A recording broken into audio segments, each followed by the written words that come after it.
Hi everyone, I'm Gemma from Concrete Gems. I'm going to show you how to do a slip stitch today, just a really quick tutorial. So I've got a ring here where I've done 6 single crochet on an inner ring and then 12 on the next ring, and I just want to slip stitch them together. So all you do, so I've finished my round of 12. What I'm going to do is I'm going to insert my hook into the first stitch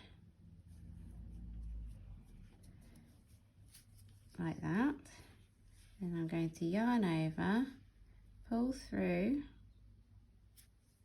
and then pull through the other loop, and there you've got the circle joined and completed.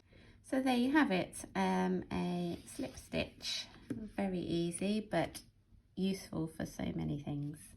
Thanks for watching.